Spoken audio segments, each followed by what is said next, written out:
Obrigado, pastor. Em primeiro lugar, dizer da minha alegria de estar aqui, agradecendo ao pastor pelo convite para compartilhar essa noite. Estava pensando, acho que todos nós somos impactados pelas músicas, e eu tenho dois temas que eu tenho que misturar um pouco, é Bíblia, falar sobre Bíblia, um pouco sobre reforma. E eu tenho uma pequena apresentação, vai aparecer daqui a pouco, e eu não sei bem como começar a fazer. Quando eu ouvi essa música, que Deus é Deus, eu lembrei de um livro que eu li há muitos anos atrás, uma biografia de Martinho Lutero, escrita por um anglicano, um inglês.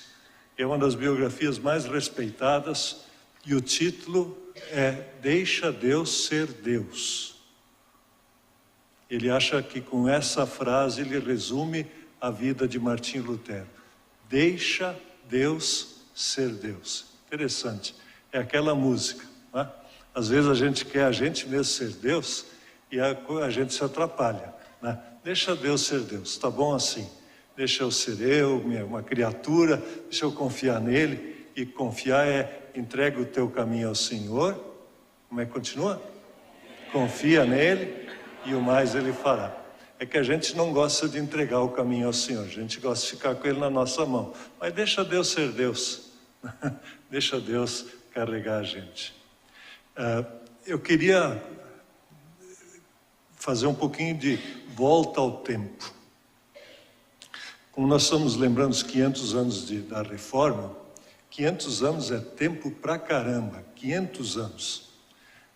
500 anos atrás, 1517, aqui no Brasil já tinha chegado Pedro Álvares Cabral. Mas o que aconteceu aqui no Brasil em 1517, ninguém sabe, nem eu. Só para ter uma ideia, como o tempo é diferente. Então vamos para um lugar que já estavam escrevendo história, lá na Europa. Como é que era lá na Europa? Vamos imaginar então o que havia de igreja na Europa. Quando lá todo mundo se dizia na Europa daquele tempo cristão. Todo mundo era cristão. E a igreja era uma só. Não havia igrejas. Plural de igreja não havia. Havia uma só igreja. Muito bem, na Europa. Na Europa do Leste já tinha havido uma divisão. As igrejas ortodoxas. O leste europeu era todo de uma igreja só, liderada pelo Papa em Roma. Era assim a igreja. A igreja uma era de um jeito uma, mas ela era de outro lado, ela tinha diferentes ideias. Havia o debate de ideias, e aí é preciso começar a entrar na história. O debate de ideias. Nem todo mundo concordava com tudo. É mais ou menos como hoje em dia. A igreja continua sendo uma, embora ela esteja dividida em muitas denominações. A unidade da igreja não é uma coisa que a gente busca, ela é uma realidade. É Deus que diz que o seu corpo é um só. Não tem dois corpos de Cristo, é um corpo só. Então é uma. Mas a divisão da igreja existe, o debate de ideias existe também. Então veja, quando a gente volta 1500 anos atrás, quando a igreja se reunia, como hoje à noite se reúne aqui, e alguém dissesse assim, vamos abrir a Bíblia, o que o pessoal fazia? Mais ou menos o que vocês estão fazendo, nada. Por que não? Porque não tinha Bíblia. Por que não tinha Bíblia? Porque naquele tempo, recém estava iniciando uma tecnologia que se chamava imprensa. Para ter uma Bíblia, era necessário copiar. Era necessário ir para um lugar onde tinha uma Bíblia e copiar à mão. A imprensa estava começando. Mas aí havia uma segunda dificuldade aliada a essa. Se a gente dissesse, vamos abrir a Bíblia, primeiro, ninguém tinha Bíblia. A segunda, as Bíblias que haviam não estavam na língua do povo. Até havia alguma coisa lá na Europa, onde Martinho Lutero viveu, havia alguma coisa em alemão. Mas em todo aquele mundo, quando se falava em ler a Bíblia significava ler a Bíblia em latim. Vocês tiveram uma aula de latim, os 5 solas, né? Sola fide, sola scriptura, soli deo gloria, solus Christus, né? Alguém de vocês estudou latim na escola? Levanta o braço se alguém estudou latim além de mim aqui. Tem alguém que estudou latim além de mim. Eu tive que passar por isso, estudar latim, eu não vi. Normalmente hoje, quem é que estuda latim, além de alguns estudantes de teologia, quem estuda latim hoje em dia são os advogados, por causa do direito, né? Do direito, eles estudam latim. E por que a Bíblia estava em latim? A Bíblia estava em latim porque quem dominava politicamente o leste da Europa era o imperador. O imperador que era romano, mas nesse tempo ele tinha um título do Sacro Império Romano Germânico. Quer dizer, ele ocupava a Europa toda, entenderam? Era um mundo diferente. E a língua que se falava lá na Itália não era o italiano, era o latim. Estão vendo por que se falava, a Bíblia estava em latim? Então, se alguém quisesse ler e entender a Bíblia, tinha que entender um pouquinho de latim. Aí, latim, o povo entendia, o povo não entendia. A Alemanha, naquele tempo, onde Lutero se diz era um alemão, a Alemanha não existia. Parece que eu estou dizendo besteira. A Alemanha não existia? Não existia. O que havia naquela região da Europa? Havia um monte de cidades, territórios, regiões, cada um com o seu príncipe, cada um com o seu chefe, e eles se organizavam e eles davam suporte, apoio político para quem? Para o imperador. E o imperador, ele foi mudando, mas o mais importante nesse período se chamava um tal de Carlos V. Carlos V. Interessante isso, Carlos V. Onde é que o Carlos V ficava? Ele ia desde a Alemanha até a Espanha. Eu tive a oportunidade uma vez de ir para Toledo, na Espanha, eu vi um castelo, e disse, esse castelo era do Carlos V. Se alguém foi para a Espanha, tem muito espanhol nessa região da cidade, lá o imperador nesse tempo era o Carlos V, e na Itália também. Então, essa era a situação política. Carlos V, o pessoal falava latim, né? E o povo, em cada lugar desses, falava uma língua mais ou menos parecida ou diferente. Na França falava o francês, na Alemanha falava uma coisa parecida com o alemão, né? Tinha vários dialetos, vamos chamar assim. Aí se você subir as montanhas lá para a Suíça também era assim. E aí entra um homem chamado Martinho Lutero. Quem era esse cara? Martinho Lutero nasceu um pouquinho antes de 1500, 1483. Ele era filho de um mineiro, minas de carvão. Por que precisava carvão? Tanto para aquecer as casas, como para aquecer a recém-começada indústria. A industrialização começou. E esse cara começou, o pai teve o filho, lá vários filhos, o Martinho era um, e ele queria que o Martinho Lutero estudasse. E o pai pensava, o que o meu filho podia estudar? Meu filho, para ser alguém na vida, né? O que ele podia estudar? E ele pensou, meu filho era bom que estudasse direito. Hoje as mães dizem para os filhos, vê se estuda direito.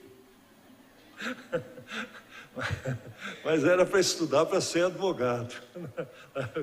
E aí o Martinho pensou quando jovem, eu vou estudar direito. E lá foi ele.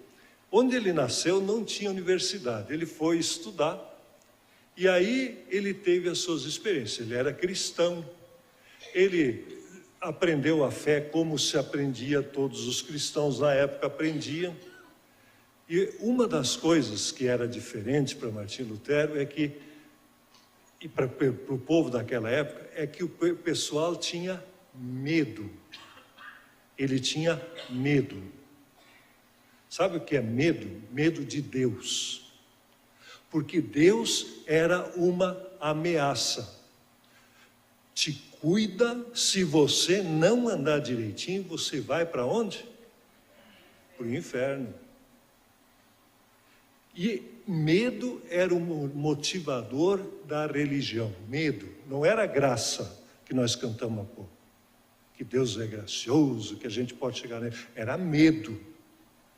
E Martinho Lutero, uma vez caminhando na floresta, com amigos, caiu um raio, uma tempestade, caiu um raio perto dele e matou o amigo. O raio matou o amigo. Aqui em São Paulo a gente sabe o que é raio, né? E volta e meia no litoral morre alguém, né? É uma coisa terrível. E Lutero, quando ele viu o amigo e viu o raio cair, ele levou aquele susto, caiu de joelho e ele disse: valei-me Santa Ana. Bom católico, devoto de Santa Ana, né?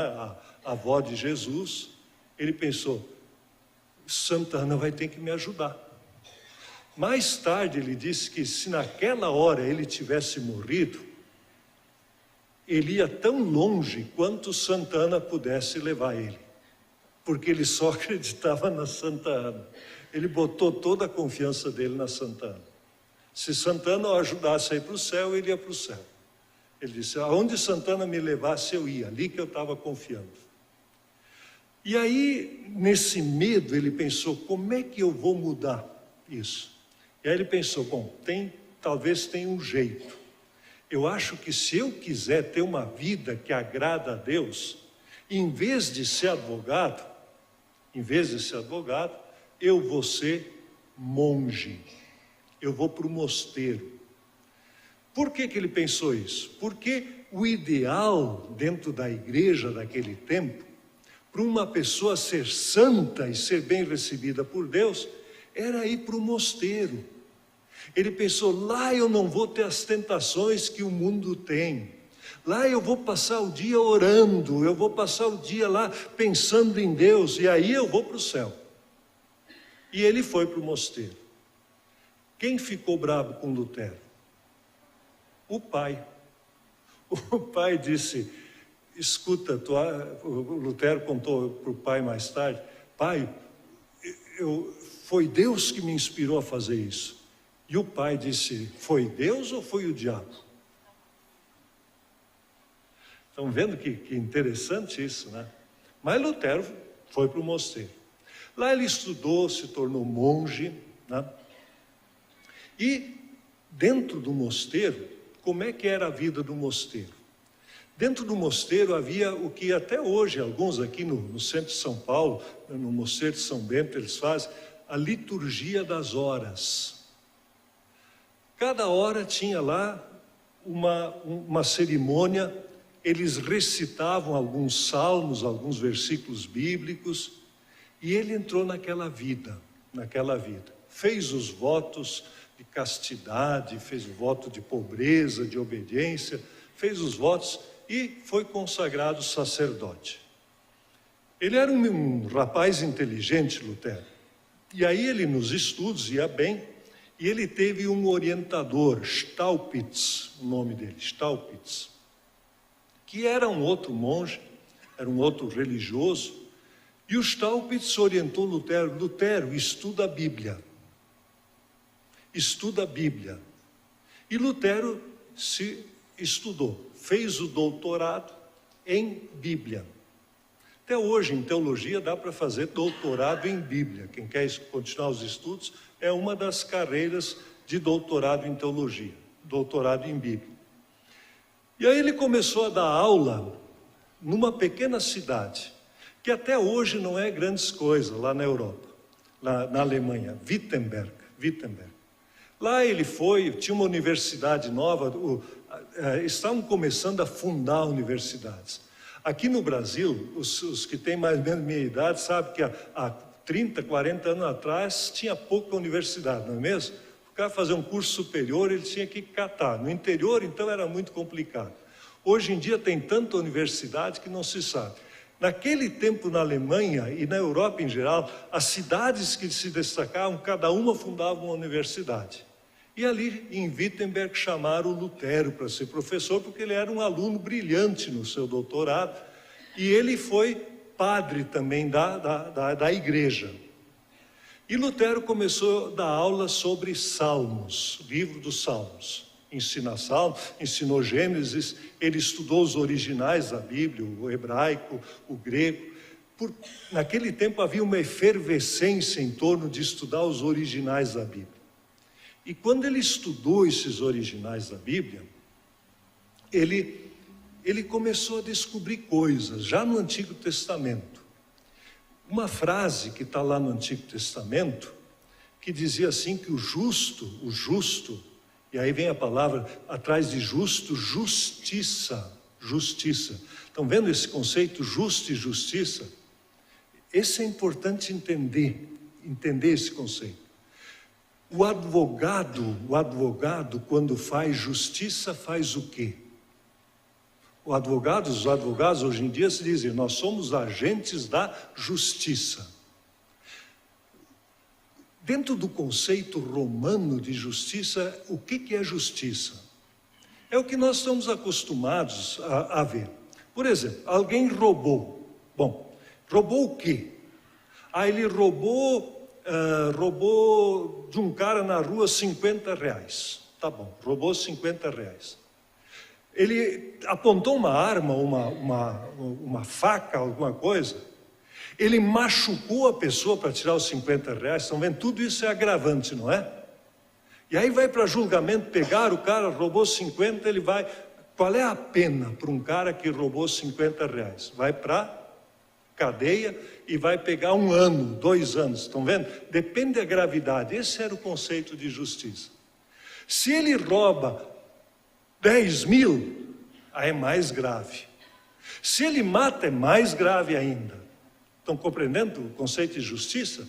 A pena que se aplica? Isso estava na cabeça do povo.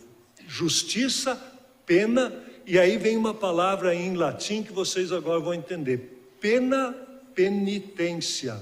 Estão entendendo? Pena, penitência. Se você fez uma coisa errada, você disse uma mentirinha, qual é a pena que você recebe de Deus?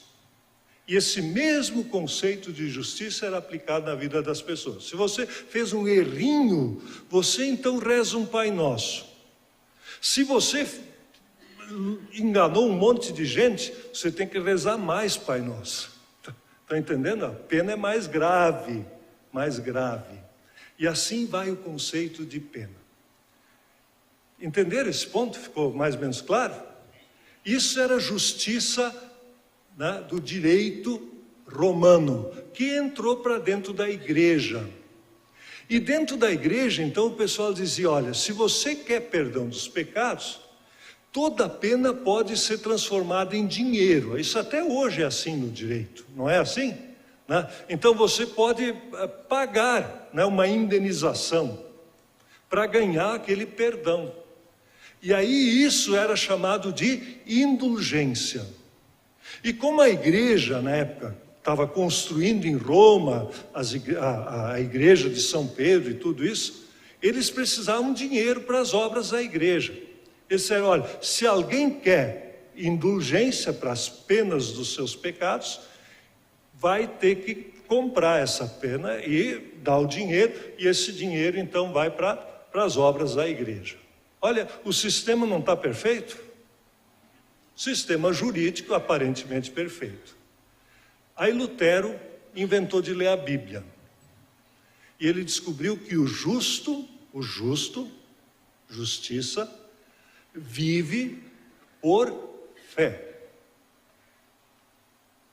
Ele disse, mas isso não combina com esse sistema de penitência. Ou combina? Não combina. Se é por fé, que nem a gente cantou antes, não é por obras, não é pelo que a gente faz ou pelo que a gente paga. Mas como? O justo vive por fé como? Ora, e aí ele foi estudar Gálatas, foi estudar Romanos, especialmente esses 2 livros. E ele descobriu algumas coisas. Ele diz, olha, a conta está paga. Quem pagou a conta? Foi Jesus. Nós não precisamos pagar. E aí começou a obra da reforma. Ele escreveu então para discutir dentro da igreja esse assunto. Ele como professor, ele escreveu um documento que hoje é conhecido como 95 teses. É um documento que a maioria já ouviu falar, mas eu acho que pouca gente leu. É mais ou menos como a Bíblia, muita gente já ouviu falar, mas pouca gente leu. Então o Lutero, ele escreveu para provocar um debate e botou lá na porta da igreja do castelo de Wittenberg. Lá ele pregou aquelas 95 teses para a comunidade acadêmica discutir. E aquele negócio foi como um rastilho de pólvora. E o pessoal começou a dizer, puxa, mas isso aqui, se isso é verdade, então a religião que nós estamos seguindo, ele se chamava a velha religião, ela está errada. Ou é a nova religião, ou é a velha, e aí ninguém discutia essa igreja ou aquela igreja, compreende? Porque só havia uma igreja. E aí começou a discussão. Essa discussão que Lutero propôs, ela foi entrando, tinha as maneiras de seguir na igreja. E dentro da política, o Carlos V, essa turma dos políticos, que precisavam da religião para o povo ficar quietinho, ficar sossegado, precisavam da religião acalmar o povo e não alborotar o povo, eles fizeram o que é chamado dietas. Dieta não é de não comer, dieta era o dia do império. Convocaram um dia do império para resolver outras coisas e também a questão religiosa. Quais eram as outras coisas que eles tinham que resolver? Os que eles chamavam lá de turcos, hoje nós íamos dizer os muçulmanos, né? Ou o ISIS, ou o Estado muçulmano, naquele tempo não tinha essa conotação tão forte religiosa, mas eles estavam ameaçando invadir a Europa. E eles pensavam, se nós nos dividirmos por religião, aí sim que eles vão tomar conta. A invasão, tanto é que ocorreu, que eles chegaram até Espanha e Portugal. No nosso português, nós temos palavras que vieram do árabe por causa dessa invasão. Uma palavra é bazar. Né? Quem vai para o Oriente Médio, quer ir num bazar. Bazar é um lugar que vende coisas. Né? Em português, mas veio do árabe. Então, toda essa coisa, aí eles chegaram à conclusão, o negócio para abafar é simples, nós vamos expulsar Lutero da igreja. 1517, 95 teses, Lutero era um sacerdote católico. 1521, 4 anos depois, a coisa andou, eles disseram, o melhor é nós terminarmos expulsando Lutero da igreja. Ele é um herege, está fora, e aí os políticos estariam satisfeitos. O que significava naquela época estar fora da igreja? Ele podia ser morto. E quem o matasse não iria sofrer processo, ao contrário, ia receber uma carta de gratidão por ter matado um herege. 1521, 4 anos depois. Vejam que situação se criou. E aí os amigos de Lutero, inclusive alguns políticos daquelas cidades-estado e das confederações de cidades, eles pegaram Lutero e o sequestraram. E colocaram ele preso, Lutero não sabia, botaram uma touca ninja na cabeça dele, de cavalo, pegaram ele e levaram para um castelo chamado Castelo de Wartburgo. Esse castelo ainda pode ser visitado. É muito bonito, uma construção. E lá Lutero, aí disseram, nós somos teus amigos, se você continuar aí fora e você é muito bocudo, você fala muito, você vai acabar sendo morto, aí não resolve nada. E aí, esse período que Lutero estava lá confinado no castelo de Wartburgo, ele aproveitou para traduzir o Novo Testamento para o alemão. Por que traduzir a Bíblia? Por que Lutero pensava? Ele dizia assim, se o povo descobrir lendo a Bíblia o que Deus diz, a revolução está feita. Perceberam? Deixa o povo ler a Bíblia na língua deles. Deixa ler. E aí vai acontecer, porque não precisa intérprete intermediário, deixa ele ler. E aí Lutero traduziu, começou a impressão da Bíblia, no Novo Testamento, depois eles o libertaram, já estava mais calma a situação de novo. Aí ele e outros colegas da universidade traduziram o Antigo Testamento e a Bíblia entrou para a língua do povo. Esse escrito de Lutero, a tradução da Bíblia, foi considerado por ele como a obra de teologia mais importante que podia acontecer. Traduzir a Bíblia para a língua do povo. E isso é o que nós estamos celebrando. Termos a Bíblia na língua do povo. O que significa isso para nós? Significa que hoje qualquer um de nós pode ler a Bíblia. E vocês podem estar estranhando que eu não trouxe uma Bíblia aqui na frente, né? Um pregador tem que ter uma Bíblia. Hoje em dia a gente não precisa mais abrir a Bíblia, dá para ligar a Bíblia, né? Então, quem tem Bíblia, quem de vocês tem Bíblia, pode abrir em João capítulo 8. E quem tem um celular e já tem uma Bíblia lá dentro do celular, liga a Bíblia. Não é isso? Essa é uma das coisas que nós conseguimos hoje.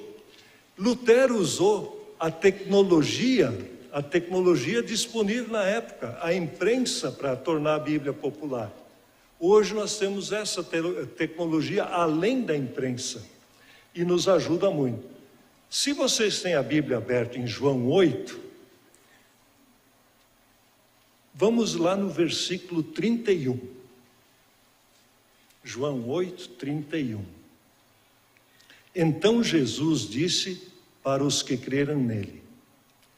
Eu estou lendo numa tradução da Bíblia, chamada Nova Tradução de Linguagem de hoje, que é uma tradução bem simples, mas tanto faz aí a tradução. Se vocês continuarem a obedecer aos meus ensinamentos, serão de fato meus discípulos. Se vocês continuarem a obedecer os meus ensinamentos, serão de fato meus discípulos. Aí vem o 32, que a maioria de nós conhece de cor. E conhecerão a verdade, e a verdade os libertará. Outra tradução mais popular é: conhecereis a verdade, e a verdade vos libertará. Muito bem. Esse é um dos versículos fundamentais na obra da Reforma. Para Lutero era um versículo-chave. Agora, esse versículo está em que contexto? Em que contexto ele está? Com quem Jesus estava falando? Lá no 31 diz, Jesus disse para os que creram nele. Quem creu nele que ele estava falando aqui? Eram os judeus. Interessante, do povo judeu, ele falou, alguns creram, outros não creram, e aí ele diz, conhecereis a verdade e a verdade vos libertará.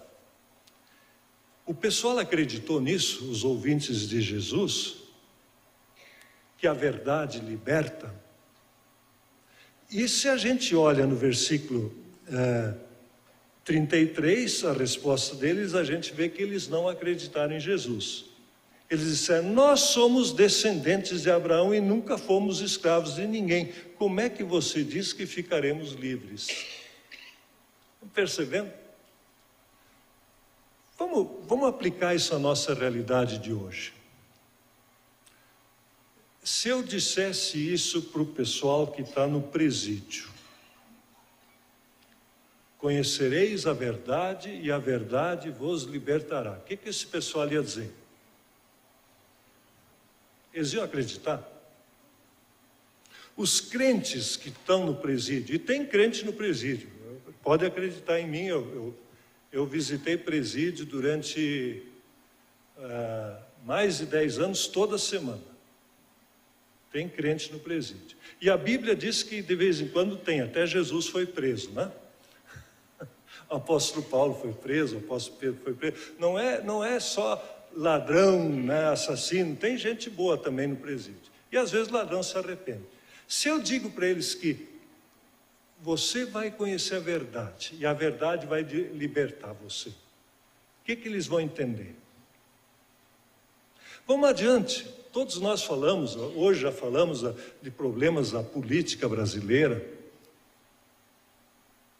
Se eu falasse para o pessoal que é réu ou está condenado já pela Lava Jato, vocês vão conhecer a verdade e a verdade vai libertar vocês. A verdade liberta. Será?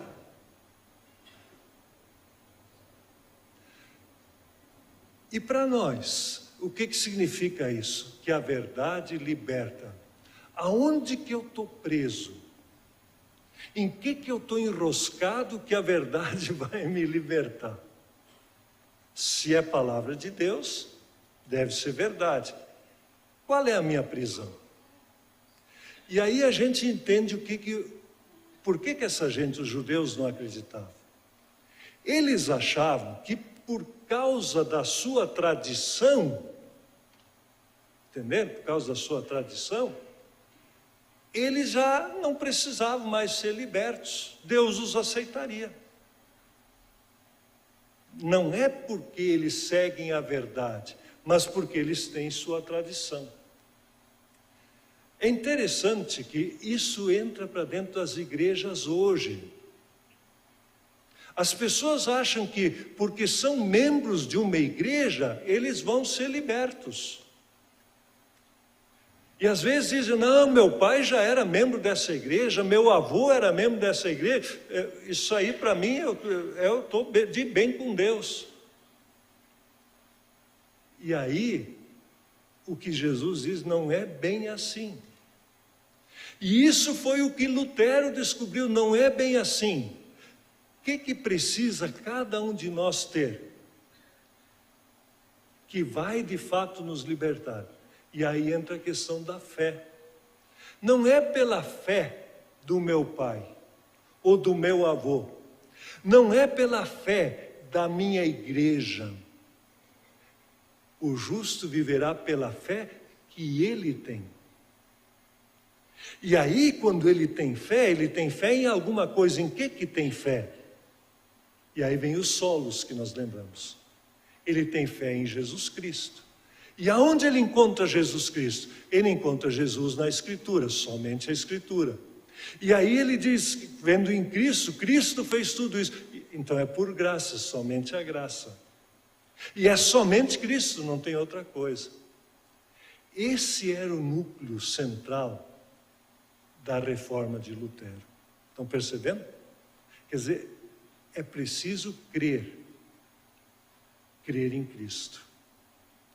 E aí a verdade liberta. E ela liberta de quê? Ela liberta de quê? Ora, ela liberta de um monte de coisa. Ela liberta da tradição. Às vezes eu acho que essa tradição ajuda, ela pode até ajudar, mas eu tenho que ficar na palavra. Ela liberta dos medos. E como o medo pega em nós. Eu não conheço, eu nunca morei nessa região da cidade, mas lá onde eu morei e onde eu moro, eu morei no Campo Limpo, lá depois de Santo Amaro, Eu morei quase 20 anos ali. Tá? E eu sei que ali a gente, quando sai de noite, tem medo. Eu vou até hoje na igreja, lá no Campo Limpo. Hoje de manhã eu estava lá na igreja. E quando a gente estaciona o carro, a gente olha bem para os lados. Não sei se aqui também precisa olhar, se deixa aqui nas ruas na volta. Para ver se não tem ninguém, se tiver alguém, a gente dá mais uma volta na quadra, não é isso? Medo. Todos os medos, não é só medo da violência. Há pouco tempo atrás eu me peguei com medo, um medo bobo, mas foi um medo. Qual é o medo? Eu estou com 64 anos. Com 64 anos a gente está mais perto de parar de trabalhar do que de continuar, não é assim? Tá. Aí eu pensei, eu já sou aposentado do INSS. Eu paguei mais de 35 anos e eu tinha direito, me aposentei. Aí eu pensei, será que eu consigo viver com aquilo? Será que eu consigo sobreviver com aquilo? Pagar minhas contas, água, luz, telefone, IPTU, remédio, que todo mundo tem que tomar uns remédios. E aí eu pensei, como é que vai ser esse negócio quando eu ficar velho? Comecei a ficar com medo. A verdade liberta. Sabe o que me acalmou?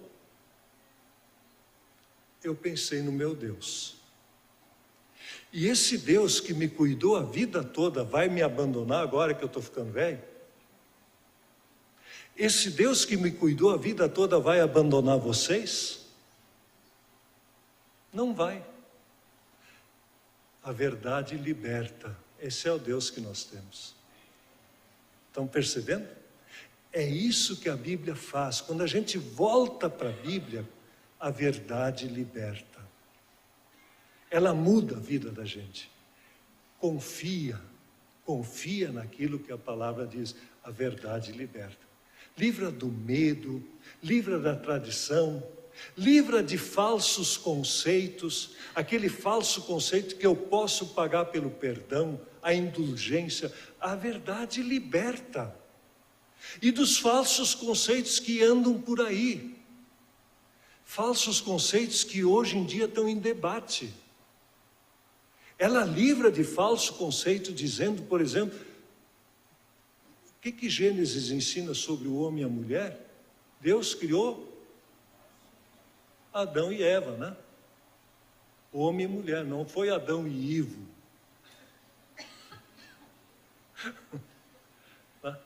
Tão simples, Deus criou, homem e mulher os criou. Não é uma decisão que Deus disse, olha, eu vou criar aí você, depois você decide o que você quer ser. Não, Deus criou assim. Eu tenho 2 netinhas e está vindo a terceira. Tá? E aí a minha nora foi fazer como é que chama aquele? Isso, ultrassom. Aí era muito cedo para ver, aí o médico disse, eu acho que é menino. Será? Certeza ainda não dá para ter. Mas vamos fazer o exame mais tarde. Aí, um mês depois foi lá, disse, é menina. Aí quem perguntou, será? Foi menina. Mas você tem certeza? Claro que é menina.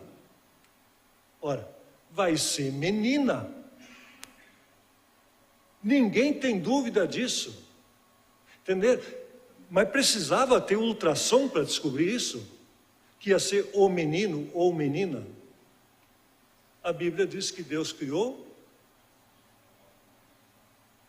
Estão vendo? A verdade liberta.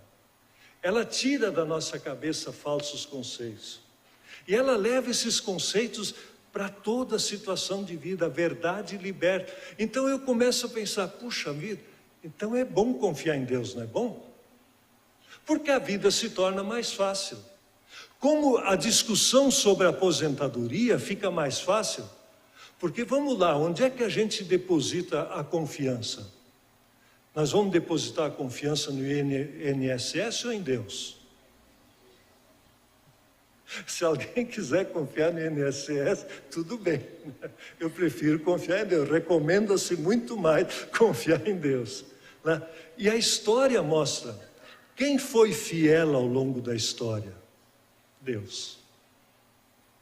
Vocês viram que obra importante, que obra desafiadora? Essa obra da reforma, ela não foi só uma obra religiosa. Ela teve consequências para toda a sociedade. Mudou a sociedade. Eu vou citar só um ou dois exemplos para a gente ter noção do que significou isso. Quando a gente diz o justo viverá por fé, que é o que está na Bíblia, né? Qual foi uma consequência política disso? Como é que era até ali? Vocês lembram que na sociedade de então havia uma hierarquia, uma pirâmide. Isso inclusive na igreja, mas na sociedade também. Como é que era a sociedade daquele tempo? Era feudal. Sabem de quem era a propriedade? O cara que nascia dentro daquele feudo era propriedade do dono do feudo. Quando se disse então para as pessoas, o justo vive por fé, isso não é um princípio democrático? Qualquer pessoa pode ter fé. Ela não depende do padre, do pastor, do líder religioso. Qualquer um de nós pode ser salvo por fé. Nós somos todos iguais diante de Deus e diante dos homens. Eu não sou melhor que ninguém, vocês não são piores que ninguém. Nem eu sou pior que ninguém, nem vocês são melhores que ninguém. Somos iguais, porque Deus criou a todos. Olha que coisa bonita. Isso revolucionou a sociedade. Outra coisa interessante, se todos podem ser salvos, todos podem aprender. Outra consequência social. Naquele tempo a educação era para quem? Para as elites. Dali para frente a educação cada vez mais se tornou popular. Eu lembro quando eu fui para a escola em 1957, fazer o primeiro ano primário. Eu só consegui estudar em 57, aqui no Brasil, no Rio Grande do Sul, porque a igreja tinha uma escola. Na escola pública, que já existia, eu não conseguia me matricular, não tinha vaga. Quem ocupava a escola pública? A elite. É mais ou menos que nem hoje em dia. Nós temos universidade grátis no Brasil, não tem? Pública e grátis, tem? Quando os filhos de vocês chegam na idade da universidade, todos eles podem se matricular na USP, na Unifesp, é isso? Quem vai estudar lá? Quem foi para as melhores escolas, quem pagou as melhores escolas. Agora vamos voltar para a reforma. E o justo vive por fé? Não era bom que todos tivessem chance de estudar? Não são todos iguais perante Deus? Estão vendo como essas ideias religiosas, elas começaram a trazer revolução social. E por isso causou uma instabilidade. E agora eu queria fazer o encerramento. A obra mais importante que nós podemos fazer para ajudar uma pessoa aqui nesse mundo, sabe qual é?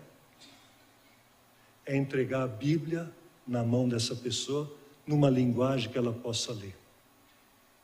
Porque essas coisas revolucionárias que ajudam tanto a mim, que ajudam tanto a vocês, elas ajudam a todas as pessoas. Ouvir a palavra de Deus muda a vida. E quando você tem pessoas com a vida mudada, você tem uma sociedade melhor. A sociedade é difícil quando as pessoas não têm a vida mudada. É o que nós na igreja chamamos de conversão. Quando elas não se entregam diante do Pai e dizem: Senhor Deus, eu te agradeço pela tua graça, pelo teu perdão, e eu quero seguir a tua vontade na minha vida. Na minha vida diária, no meu dia a dia. Esta foi a grande revolução que Lutero fez 500 anos atrás. Por isso que no mundo inteiro, e eu posso dizer para vocês, no mundo inteiro está acontecendo isso. Há 2 anos e meio atrás, eu era o secretário de comunicação das Sociedades Bíblicas Unidas, todas as sociedades bíblicas do mundo. E naquela época se falava que viria essa comemoração, e aí eu orientei, na época, com base em documentos, todas as sociedades bíblicas que apoiem as igrejas nessa celebração. Quais as igrejas? Todas as igrejas. E havia uma comissão, e há essa comissão, que queria celebrar os 500 anos da Reforma. Essa comissão colocou um lema, que no mundo inteiro é lembrado. Sabe qual é o lema? É João capítulo 1, versículo 1. No princípio era... O verbo é a palavra, né? E a palavra estava com Deus, e a palavra era Deus. E o reconhecimento de que a tradução da Bíblia na língua do povo foi a maior obra que a Reforma deixou. Essa comissão dos 500 anos propôs isso, as sociedades bíblicas abraçaram, as igrejas estão abraçando. Eu posso dizer para vocês, praticamente todas as igrejas do Brasil estão celebrando isso. Ter a palavra na língua do povo. E nós aqui no Brasil temos um privilégio. Talvez a maioria de vocês nem saiba disso. Há praticamente 70 anos atrás, numa igreja batista, no Rio de Janeiro, houve um encontro das igrejas cristãs que existiam naquele tempo. Muitas das igrejas que hoje existem nem existiam naquele tempo, no Rio de Janeiro. E aí eles decidiram fundar uma sociedade bíblica, uma sociedade da Bíblia. Quem são os sócios? Todas as igrejas, os cristãos, todos os que gostam da Bíblia. Para quê? E aí eles entraram no movimento para dar a Bíblia para todos. Essa é a primeira coisa. Todo mundo precisa ter a Bíblia. Numa linguagem que possam entender, esse era o segundo ponto, as pessoas têm que entender a Bíblia, e a um preço que possam pagar. A Bíblia tem um preço, mas tem que pagar esse preço. Quem vai pagar? Eles e os sócios. Os sócios. Como? Através das suas ofertas. E é isso que a sociedade bíblica faz, aqui no Brasil. Hoje nós distribuímos, é o país, o Brasil, graças a esse movimento das igrejas, da sociedade bíblica, o Brasil é o país no mundo que mais Bíblias produz e distribui dentro de um país. Nos últimos 5 anos, para pegar um número bem restrito, nós produzimos Bíblias suficientes para colocar uma Bíblia dentro de cada casa no Brasil. Ainda não alcançamos colocar em cada casa, porque tem muita casa que tem 2, 3, 4, 5 Bíblias.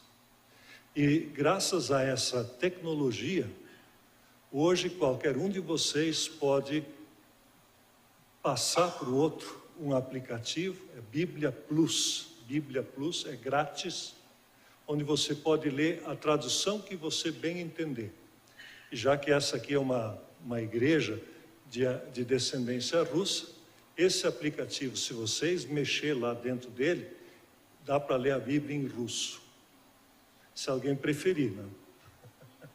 Eu não conseguiria ler, mas eu já li ela em espanhol, já li em inglês, já li em alemão, né?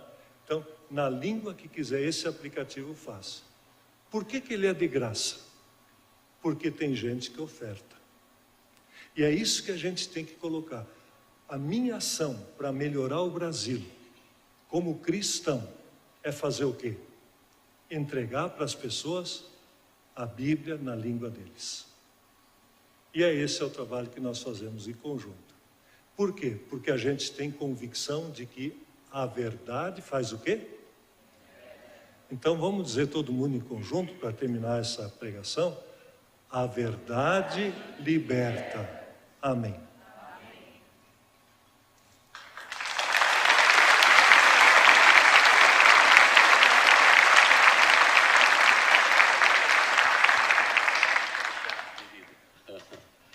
Bem, então tem que ficar aí a sugestão que nesse Natal, ao invés de você dar um presente, dê uma Bíblia. Hoje O homem de hoje precisa de 20 princípios para alguma coisa, 15 princípios para aquilo, 10 princípios, 8 princípios para aquilo. Irmão, nós estamos precisando de Bíblia. Que você possa presentear com Bíblia, que continua sendo realmente algo maravilhoso e espantoso. Porque não importa a pessoa, a palavra de Deus, ela nunca volta vazia. Ela faz o que Deus quer fazer no coração e na alma da pessoa. Se você quer alcançar alguém com a verdade bíblica, você precisa distribuir Bíblias. E eu sei que o Erni não teve tempo, mas se a gente fosse falar toda a obra que a Sociedade Bíblica faz no Brasil, é simplesmente estonteante. Aquele barco, Erni, que cruza o Amazonas, principalmente a população ribeirinha, aquilo é uma inspiração. Quando a gente vê aquele barco chegando, atracando, a gente já sabe o que vai acontecer para a população ribeirinha. É transformação.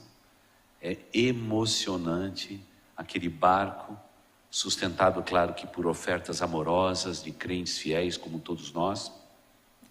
Eu gostaria então de desafiar você a entrar no site da Sociedade Bíblica Brasileira e ver como você pode contribuir.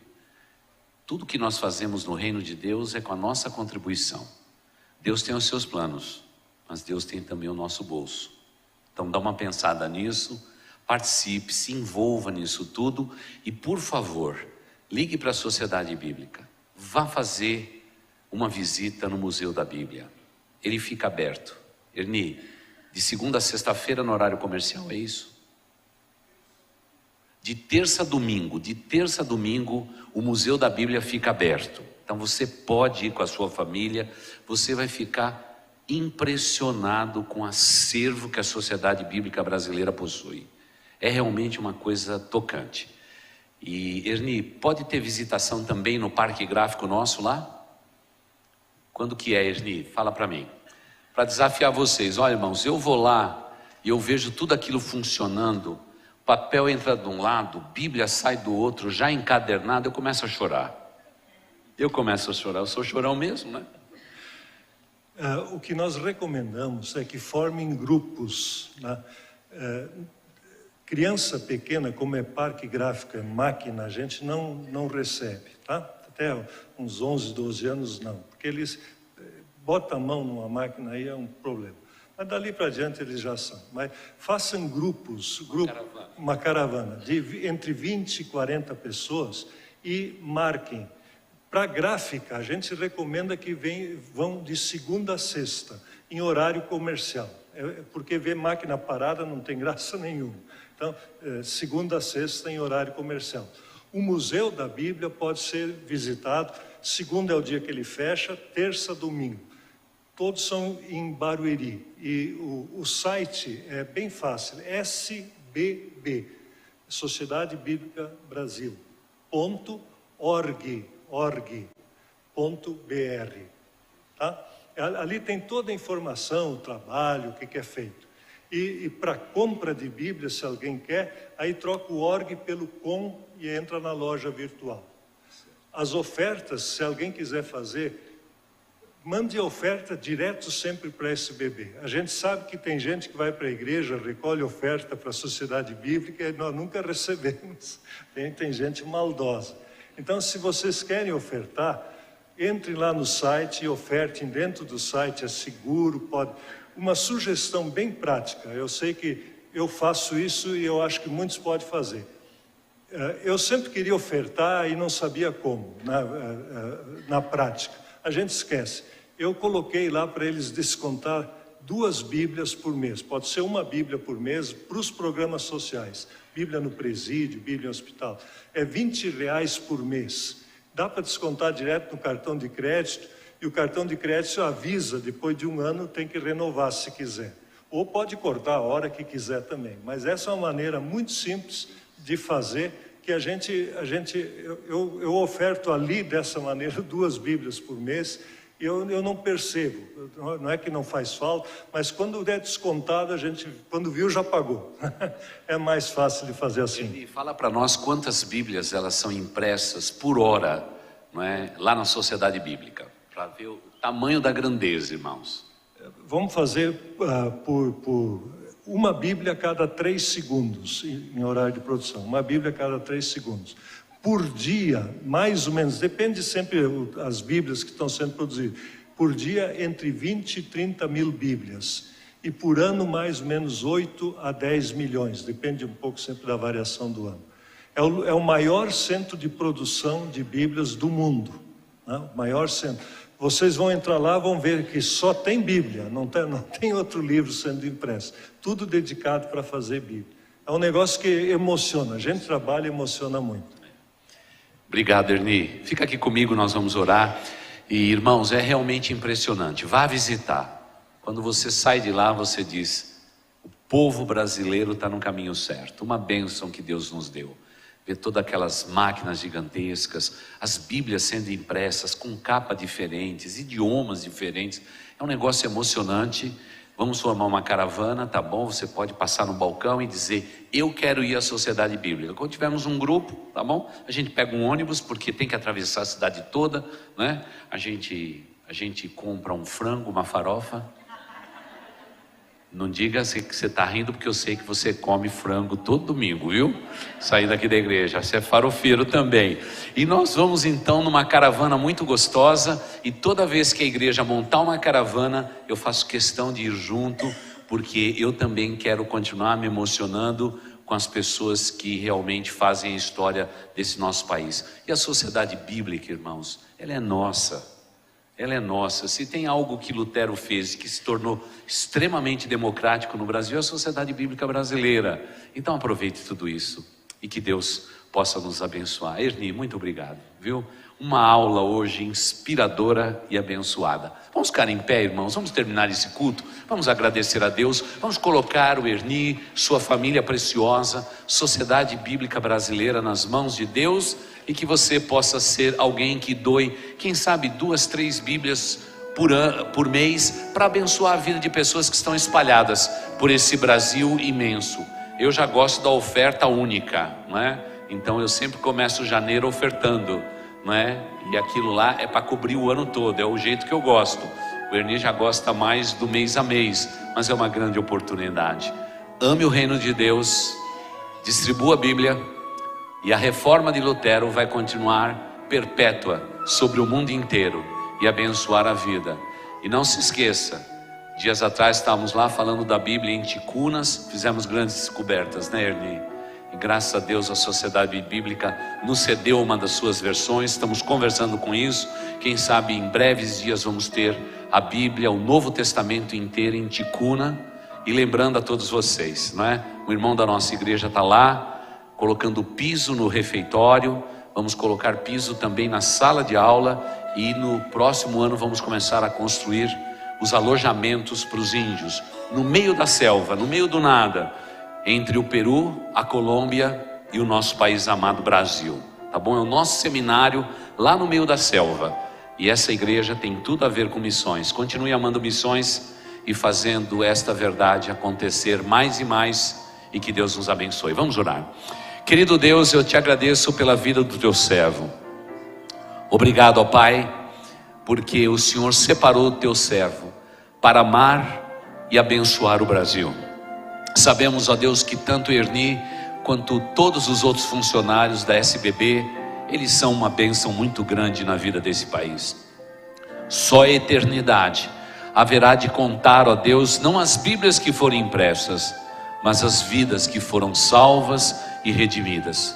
Pai, eu te peço que cada um daqueles funcionários, muitas vezes fazendo um trabalho burocrático, outras vezes dando manutenção em uma daquelas imprensas enormes, outros, ó Deus, fazendo manutenção naquele belo prédio que o povo que crê em Ti tem ali em Barueri, que cada um deles sintam-se parte daquilo que o Senhor está fazendo através da impressão, as traduções e principalmente, ó Deus, a multiplicação das Bíblias no Brasil.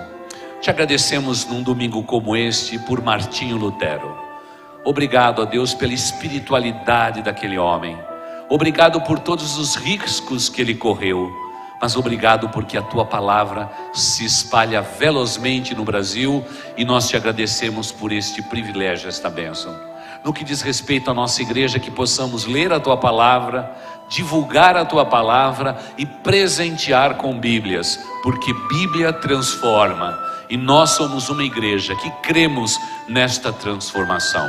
Nos dê a tua bênção para esta noite e uma semana vitoriosa para todos nós, ó Pai. Nós te agradecemos por tudo que vimos e ouvimos nesse dia. Agora, Pai, nos despeça com a tua bênção e com a tua paz.